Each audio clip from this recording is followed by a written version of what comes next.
Foul on Sophie Cunningham. That is her first team second. Coming in for Phoenix number 14, DeWanna Bonner. Owens will be done. That was the murmur floating through the crowd. And people didn't even realize just how quickly that prophecy would prove true for DeWanna Bonner. For the career of DeWanna Bonner. Pour one out for the career of DeWanna Bonner, because she is The very first 2 seconds of her return to Indianapolis told the whole story. This was not going to be a hero's welcome. This was going to be a trial, a public court where the jury was every single Indiana Fever fan in Gainbridge Fieldhouse. The boos poured down instantly, echoing through the rafters, relentless, unforgiving, and drenched in a kind of betrayal that only sports can create. For some legends, a return to an old home is about nostalgia, standing ovations, and thank you videos. But for Bonner getting booed as soon as she entered the game. Shout out to all the fans in the building that were like, you know what? You did this organization dirty. You did the fan. It was venom. It was rejection. It was fans saying with their voices, "You don't belong here anymore." And that, in truth, was the beginning of the end. Because this wasn't just basketball. This was about loyalty, this was about trust, and this was about the way Bonner's tenure in Indiana collapsed in less than 3 months. The Indiana Fever entered this matchup against the Phoenix Mercury with drama already swirling. Caitlin Clark, the face of the franchise and the rookie who had transformed the Fever into must-watch television, was sidelined with a groin injury. That meant the supporting cast had to step up. That meant the veterans had to hold the line, and that meant the spotlight shifted directly onto Bonner, the veteran who had once been brought in to lead this team, but instead became a symbol of chaos. Fans dirty, you did your teammates dirty. Our first chance we get. When you come into the basketball game, we are going to boo you and boo you.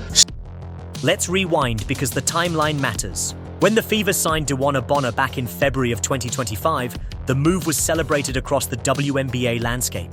A 6-time All-Star, a 2-time champion with Phoenix, and one of the most experienced scorers in league history. This was supposed to be Indiana's secret weapon. Pair her championship pedigree with the generational talents of Caitlin Clark and Aliyah Boston, and suddenly, you had the blueprint of a contender.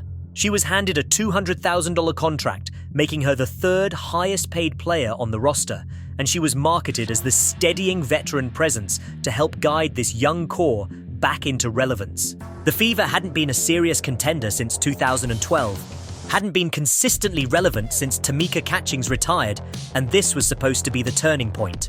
But here's the thing about expectations. They can crush you just as quickly as they can elevate you. DeWanna Bonner, much to the Fever fans in attendance, much to their credit, they didn't play nice tonight. Good job. They booed the hell out of DeWanna Bonner. And then Alyssa Thomas started joining. From the very start, the fit between Bonner and the Fever was uneasy. Reports surfaced that chemistry was off in training camp. The younger players didn't fully connect with her. The coaching staff struggled to integrate her into their system. And while everyone smiled for the cameras on Media Day, behind closed doors it was clear this wasn't going to be a smooth ride. Bonner started the year in the starting lineup, but within 3 games she was demoted to the bench. Imagine that. A future Hall of Famer, relegated before she could even unpack her bags in Indianapolis. 9 games. That's it. That's all the Fever got out of their big-ticket free agent. 9 underwhelming, uninspired, often painful performances. She averaged just 7.1 points and 8 rebounds, shooting a career-worst 34.5%. To put it bluntly, she looked done. This is a woman who had averaged double digits for 15 straight seasons. This is a player who had been the heart of Phoenix, the backbone of Connecticut, a scorer who could drop 20 on any given night. And yet, in Indiana, she had more games without a made field goal than she had in double figures. Fans don't forget numbers like that. They don't forget promises unfulfilled. By mid-June, the excuse was personal reasons. Bonner stepped away from the team. Foul on Sophie Cunningham. That is her first team second. Coming in for Phoenix number 14, DeWanna Bonner.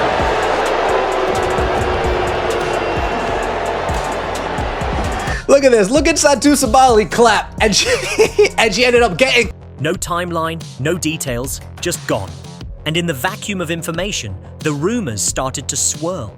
Reports emerged that she had requested a trade. Others claimed she had simply quit, deciding she wanted nothing more to do with Indiana. By June 25th, the Fever gave up the charade and waived her outright.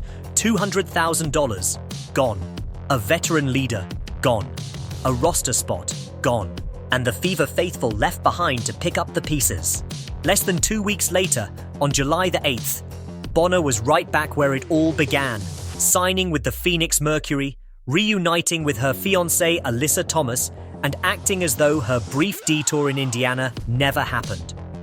But fans don't move on that quickly, especially not Indiana fans. So when July 30th rolled around and Bonner stepped foot in Gainbridge Fieldhouse once again, the atmosphere was electric, not with appreciation, but with fury. It's disrespectful the way DeWanna Bonner quit on this team.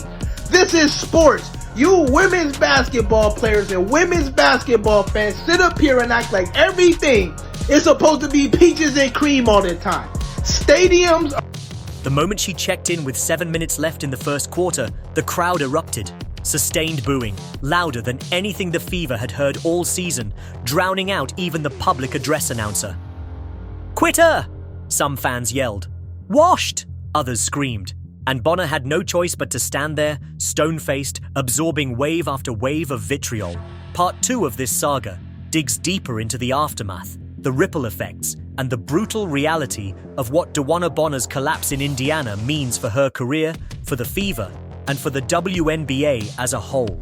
Because what happened on July 30th wasn't just a game. It was a referendum, a judgment day, and the verdict was loud and clear. Bonner is finished. Let's strip away the sugarcoating. Signed Bonner this offseason, a two-time WNBA champion, to help this young core bring the franchise back into title contention. The Fever have only won one title in 2012, and prior to last season, they had not made the... Fans weren't booing out of malice or disrespect. They were booing out of frustration, betrayal, and disappointment. When the Fever signed Bonner in February, they sold the idea that she was the missing piece. They pitched the fans a vision of Bonner as the wise veteran, the mentor who would take Caitlin Clark and Aliyah Boston under her wing, who would remind this franchise of what winning feels like. Instead, she became dead weight, dragging down rotations, stalling ball movement, and missing wide-open looks. And when adversity hit, instead of grinding through it, she walked away. Now Kellya Copper can defend her teammate all she wants, calling her a sweet soul, but sweetness doesn't win championships. Sweetness doesn't hit threes in crunch time. Sweetness doesn't erase the reality that Bonner gave Indiana nothing but headaches. And to be honest, Copper's defense of Bonner exposed a double standard that fans have seen far too often.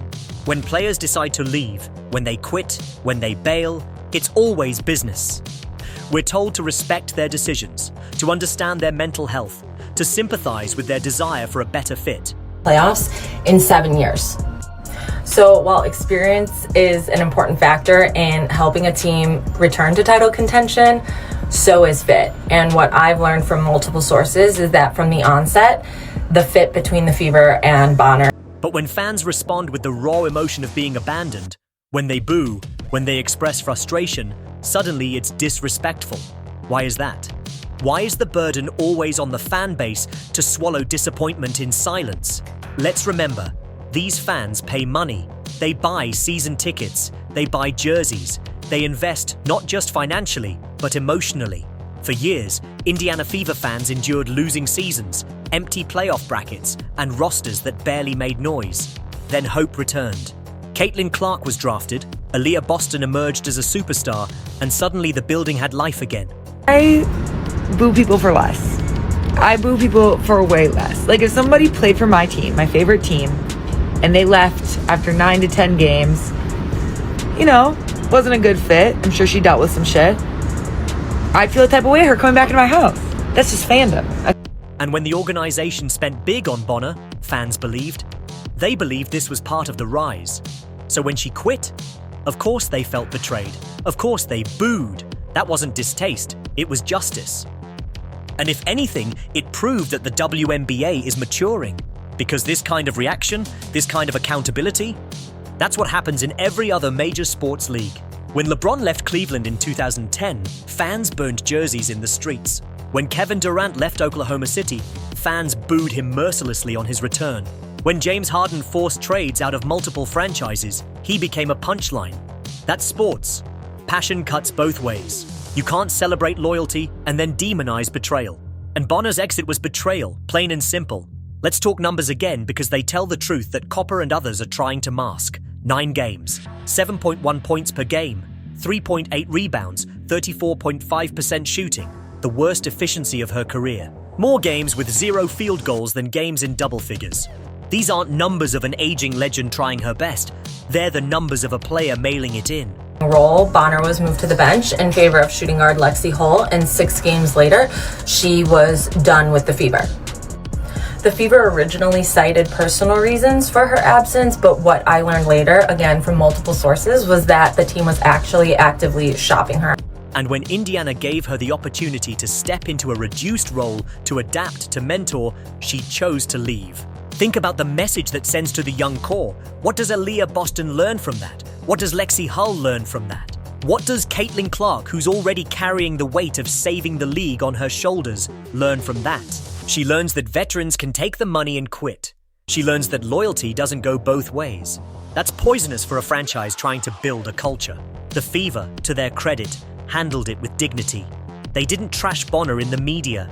They cited personal reasons. They tried to shop her. They took the high road. But that grace came at a cost. They wasted cap space. They wasted time. They wasted trust. And they gave Bonner every opportunity to leave with her reputation intact. But she blew it. Because when she came back in a Mercury jersey, she proved the fans right. She proved she had no fight left in her. And the Fever, ironically, proved they were better without her. Let's revisit that game one more time, because the details matter. Aari McDonald wasn't supposed to be a star. She wasn't supposed to be the storyline. But she came in fearless, dropping 27 points, setting the tone, and sending a message to the rest of the league.